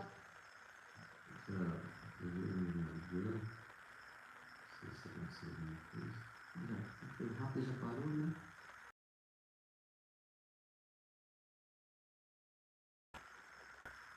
Então, isso é muito interessante. E quando eu entendo isso, começo a olhar para esse texto aqui e eu olho assim, peraí, tem algo que está faltando para nós enquanto cristãos. E aí vem o finalzinho desse texto que vem a conclusão maior. Ó. Ele fala assim, ó, no verso 13: chamando nova essa aliança, ele tornou antiquada a primeira. E o que se torna antiquado e envelhecido está a ponto de desaparecer. Aí a nossa tendência é pensar o seguinte, não, realmente a nova aliança está fazendo com que a antiga desapareça. Mas lembra que eu te falei dos grupos de leis que existiam? Sim. Ele não está trabalhando com Jesus aqui como um sumo sacerdote, um verdadeiro intercessor por nós agora diante de Deus. Ou seja, ele está colocando a figura de Cristo nesse campo aqui como aquele que é o mediador no lugar de Arão. Então ele está falando das leis que estão se tornando antiquadas. De qual grupo de lei? A lei, por exemplo, não matarás, que é uma lei. Ele está ignorando, ele está falando assim, Jesus já veio, tem uma nova aliança, agora todo mundo pode sair matando por aí? Não, ele está falando da lei sacerdotal. São chamadas leis cerimoniais, aquilo que Deus estipulou como cerimônia religiosa para o ofício no tabernáculo. Então é claro que se Jesus já morreu, se sacrificou por nós e ascendeu aos céus após ressuscitado, ele tinha um compromisso a mais para cumprir. E esse compromisso, além de ser o Filho de Deus, o nosso Salvador, é também que cumprir um ofício sacerdotal. Então, essa função de Jesus hoje lá no tabernáculo celestial é uma função semelhante à que Arão realizava lá no mexicano tabernáculo, mas ela é superior. Por isso que ela torna aquele sacrifício de animal, ou a função dos sumos sacerdotes terrenos levíticos, o que? Ultrapassada. Porque agora ele entra no tabernáculo de Deus, não apenas como filho de Deus, mas como um sacerdote, fazendo a mediação entre os nossos pecados, né, e Deus, para que exista o que? O perdão, através do arrependimento, mas ao mesmo tempo ele é o próprio sacrifício. Então, o ofício atual de Jesus, quando a gente entende isso, começa a entender todo o Novo Testamento. Ele continua atuando em nosso favor diariamente, mas tem um dia em especial, olha que forte que é isso, que ele vai cumprir um ofício especial. Da mesma maneira que o sumo sacerdote fazia aquele sacrifício lá para toda a nação de Israel, hoje Jesus não é que ele vai fazer um único sacrifício em Yom Kippur. Ele é a representação viva desse evento que Deus determinou na sua Moedim, lá em Levítico 16, Levítico 23. Agora você imagine se toda a igreja, todas as nações se reunissem no dia de Yom Kippur, em jejum, para afligir a sua alma, clamando o perdão de Deus pelos seus pecados individuais e pelos pecados de toda a humanidade, pela sua nação, pelo seu povo. Imagine se todas as igrejas estivessem olhando para a festa de Yom Kippur com esse olhar de Hebreus 8, vendo Jesus intercedendo por nós lá. Por isso que Paulo explica lá em 1 Timóteo 2,5, ele fala: só existe um único Deus e um único mediador entre Deus e os homens, Cristo Jesus, o homem. Ou seja, aquele que veio em carne. Por que aquele que veio em carne? Porque de Cristo era necessário que o sangue fosse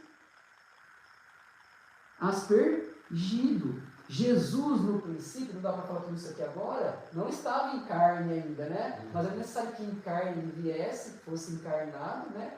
Um humano, um ser humano, porque lembra que Deus estipulou uma regra? Que a expiação viria pelo sangue, porque a vida está no sangue, Levítico 17:11. Então, tudo isso é um cumprimento profético. Quando eu vejo Jesus dessa maneira, lembra que a gente estudou lá em Apocalipse, no capítulo 11, verso 15, no último estudo, que a gente vai lendo, sobre o toque da última trombeta, que fala assim: e chegou a hora do seu reino. Né? E a ira de Deus se manifestou contra aqueles que estão o quê? Fazendo mal para a terra, né? Destruindo a terra. Ele fala: é o momento de julgar os mortos, de trazer recompensa aos santos, aos seus profetas, aos justos, lembra disso? Sim. E no final fala assim: eis que vi o santuário celeste, o tabernáculo celeste, e foi vista a arca da aliança. O que o escrito de Apocalipse está dizendo para nós? Lembra que a gente começou a estudar e ontem no ar como as trombetas que trazem um alerta para o juízo de Deus? Sim. Quando eu vou para o Apocalipse, eu vejo esse juízo acontecendo. E aí, qual a importância disso? Quando a gente vai estudar o Novo Testamento, fala que Jesus é quem vai estabelecer esse juízo. Não sei se você já viu isso. O que acontece? Eu vou ver um texto com você rapidinho. Sim.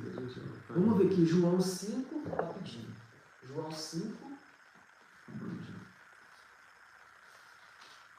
João 5,19.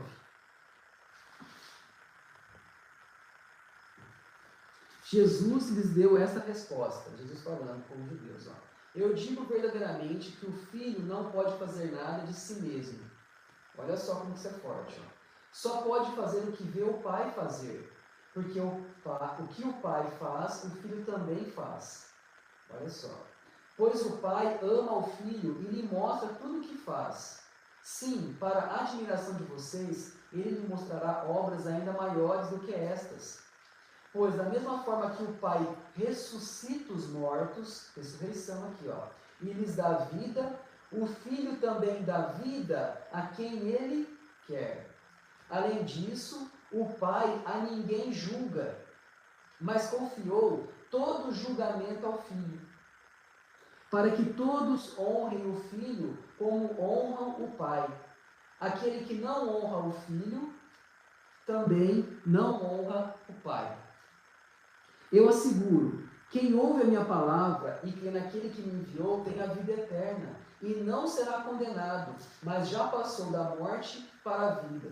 Eu afirmo que está chegando a hora, e já chegou, em que os mortos ouvirão a voz do Filho de Deus, e aqueles que a ouvirem viverão, pois da mesma forma como o Pai tem vida em si mesmo, ele concedeu ao Filho ter vida em si mesmo, e deu-lhe autoridade para julgar, porque é o Filho do Homem. Não fiquem admirados. Quando fala Filho do Homem aqui, é Ben Adam, ou seja, ele é um humano, um ser humano. Lembra do intercessor que tinha que ser um humano também, por conta do sangue?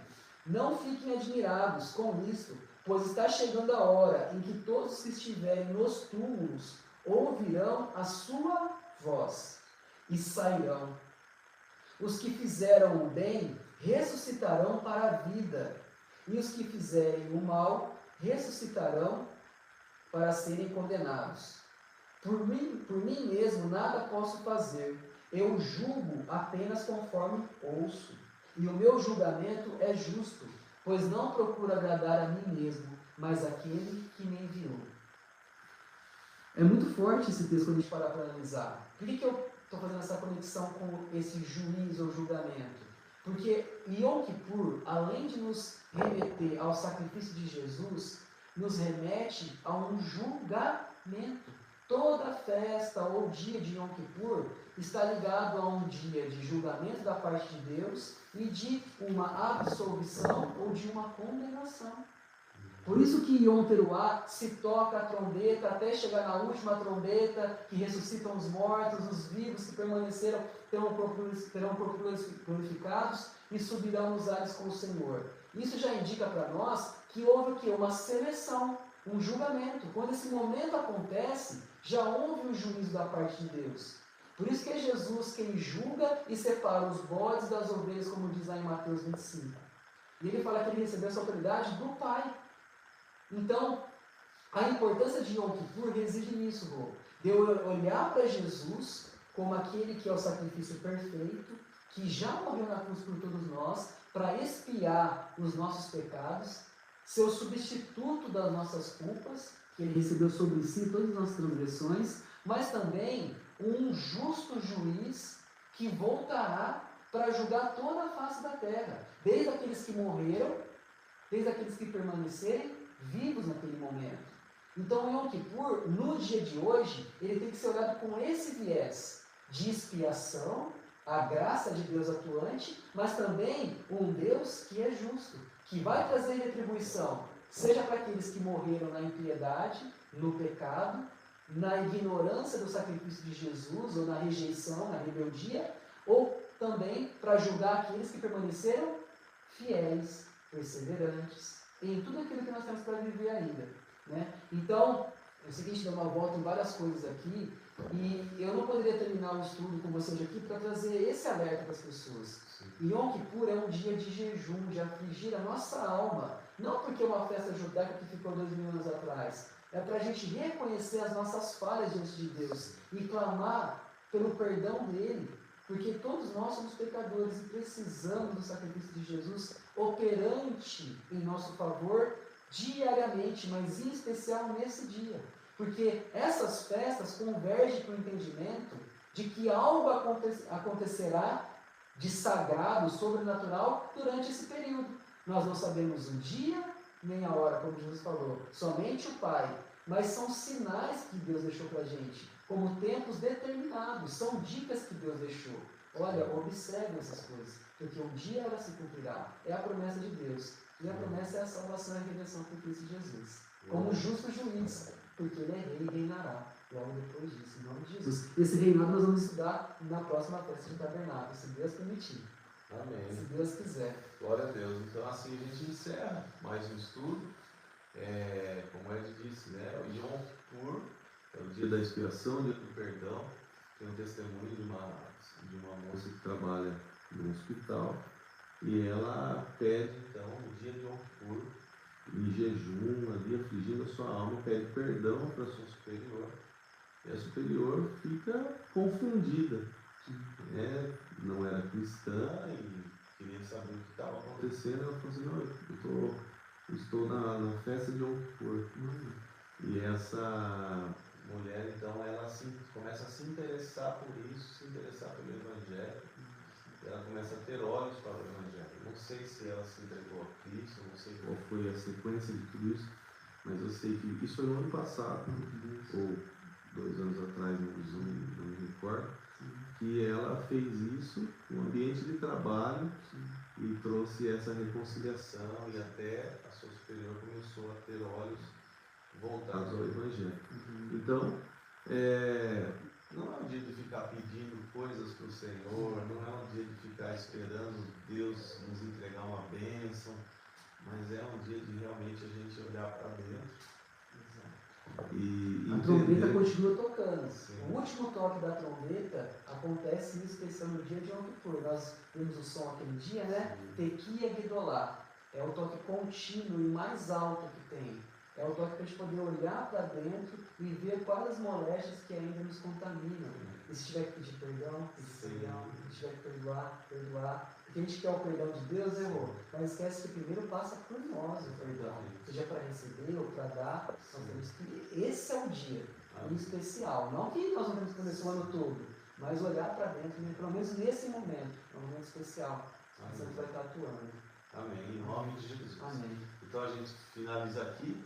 Deus continue nos abençoando, que nós possamos na semana que vem voltar com mais um estudo, dando sequência a todas essas festas judaicas, festas bíblicas, vamos chamar assim, porque não se restringe, né? São festas bíblicas e são de fato marcos espirituais que o Senhor nos entregou, nos deixou, em especial, como o Ed falou, não é um dia que a gente vai pedir perdão, se arrepender, olhar para si, são todos os dias, mas é como se houvesse uma facilitação ou algo que realmente colabora, né, facilita essa reconciliação, esse favor de Deus mesmo, de você ir até a pessoa vai estar mais suscetível a receber esse perdão, a se reconciliar de fato. Então é importante que a gente entenda os tempos e ande sobre isso, né? E exerça isso, pratique isso, em nome do Senhor Jesus. Ed, mais uma vez, um prazer. Eu peço desculpas, né? Já que eu dei perdão, me perdoe pelo cansaço, pela como diria minha avó, pela lerdeza. Imagina.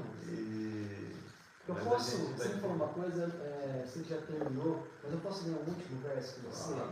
A gente às vezes começa a conversar e vem as inspirações, você sabe como que é. E para finalizar, de tudo que a gente falou aqui, vai ter um resumo muito profundo agora, que me trouxe.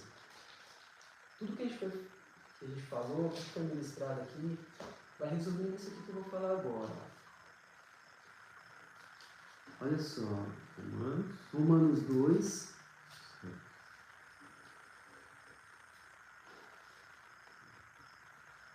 Eu vou ler a partir do capítulo 2, verso 1, tá? Romanos 2, 1. Aguenta aí, pessoal, povo de Deus. Portanto, você que julga os outros, olha só, portanto, você que julga os outros é indesculpável, pois está condenando você mesmo naquilo em que julga, visto que você que julga pratica as mesmas coisas. Sabemos que o juízo de Deus contra os que praticam tais coisas é conforme a verdade. Assim, quando você, um simples homem, os julga, mas pratica as mesmas coisas, pensa que escapará do juízo de Deus? Yom Kippur, ó. Ou será que você despreza as riquezas da sua bondade, tolerância e paciência, não reconhecendo que a bondade de Deus o leva ao arrependimento? Yom Kippur. Contudo, por causa da sua teimosia e do seu coração obstinado, você está acumulando ira contra você mesmo, para o dia da ira de Deus, quando se revelará o seu justo julgamento. Yom Kippur. Deus retribuirá a cada um conforme o seu procedimento, suas ações. Ele dará vida eterna aos que, persistindo em fazer o bem, buscam glória, honra e imortalidade. Mas haverá ira e indignação para os que são egoístas, que rejeitam a verdade e que seguem a injustiça. Haverá tribulação e angústia para todo ser humano que pratica o mal, primeiro para o judeu, depois para o grego ou gentil. Mas glória, honra e paz para todo que pratica o bem, primeiro para o judeu, depois para o grego ou gentil. Pois em Deus não há parcialidade. Todo aquele que pecar sem a lei, observem só, todo aquele que pecar sem a lei também perecerá. Sem a lei. Está falando de um e de outro. Sim. Os dois grupos. Vai continuar aqui, ó. Exato. Todo aquele que pecar sem a lei também vai perecer. Não diz você, eu não tenho a lei, eu não ligo para a lei não tem nada a ver comigo, já passou a lei para nós. Então aquela lei que me favorecia também não veio me favorecer. Todo aquele que pecar sem a lei, dizendo que não precisa da lei, ele o quê? Vai perecer sem a lei. Deus não está eximindo do perecimento. Esse perecimento aqui é morte, destruição, ira. É o mesmo assunto, ele não mudou o assunto, é o juízo, né? Todo aquele que pecar sobre... ele também perecerá. E todo aquele que pecar sob a lei, pela lei será julgado. Ou seja, qual o parâmetro de juízo de Deus aqui? A lei. Por isso que eu estou falando de... Às vezes a gente começa a falar de lei, eu sei que às vezes a gente é rotulado de algumas coisas. O legalista, o cara só fala de lei. Eu estou falando de Novo Testamento. Nós estamos falando de Novo Testamento. A gente leu mais Novo Testamento aqui do que o Antigo Testamento. E falando de lei o tempo todo, de mandamento, não é isso? E aí ele fala assim, todo aquele que pecar sobre a lei, pela lei será julgado, porque não são os que ouvem a lei, que são os justos aos olhos de Deus, mas os que obedecem à lei, olha só que forte, porque não são os que ouvem a lei que são justos aos olhos de Deus, mas os que obedecem à lei, esses serão declarados justos ou justificados. Então a gente tem um grande problema aqui, né? Porque nós temos a concepção de que nós somos salvos pela graça e que somos justificados pela fé, como se a fé fosse inimiga da lei. Lembra que eu comecei falando sobre isso? Só que Paulo faz, o próprio Paulo, que diz isso lá em Romanos 5, que nós somos justificados pela fé, né? Ele vai falar que não, mas aqueles que obedecem à lei,